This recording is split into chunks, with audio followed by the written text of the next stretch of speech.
जय जगन्नाथ चतुर्वर्ग फल प्राप्ति करिथांती महाप्रभु। तेणु श्रीमंदिर चारिद्वार प्रतीक हेउछि धर्म, अर्थ, काम और मोक्ष। श्रीमंदिर चारिद्वार कौन महात्म्य रही आसतु जानिबा आजिर एई भिडियो माध्यम। पूर्व दिगरे श्रीमंदिर मुख्य द्वार बा सिंहद्वार अवस्थित।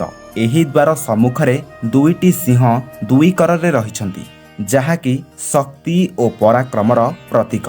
एही सिंह द्वार को धर्म द्वार मध्य कुहाଯାଏ। प्रतिदिन प्रातःरु सकाळु भितरछ महापात्र प्रतिदिन सिंह द्वार सम्मुखरे गोड़ धोई सिंह द्वार खोलिबाकू आदेश देइथांती। एही सिंह द्वार खोलिले जाई अन्य द्वार सबु खोला जाइथाए। पुणी सिंह द्वार सम्मुखरे जय और विजय रहिछंती। एही द्वार को मोक्ष द्वार मध्य कुहाଯାଏ।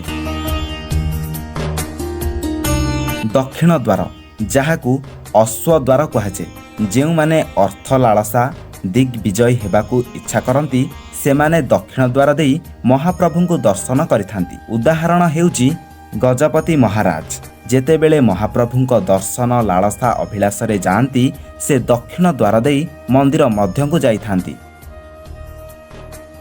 पुणी किंबदंती कहूछि पुरुषोत्तम देव जेबे कांची अभियान करथिले से समय महाप्रभु जगन्नाथ और बलभद्र कला घोड़ा और धला घोड़ारे चढ़ी एही बाटरे जाइथिले। सेथिपाई एही द्वार को अश्व द्वार कुहाଯାଏ।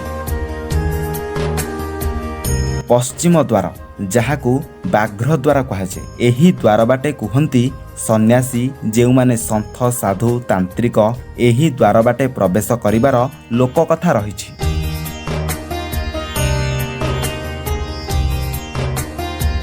उत्तर द्वार जहाकू हाथी द्वार और चेमेंडी द्वार कुहाଯାଏ। एही द्वार को वैराग्य और मोक्षर प्रतीक माना जाए।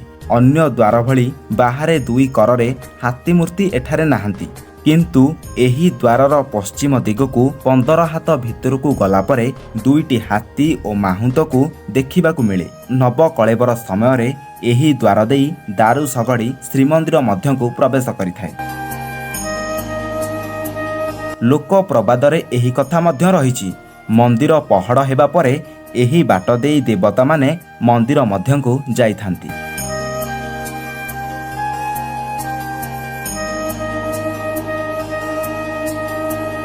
ए थिला महाप्रभु श्री जगन्नाथ मंदिरर चारिद्वारर किंबदंती।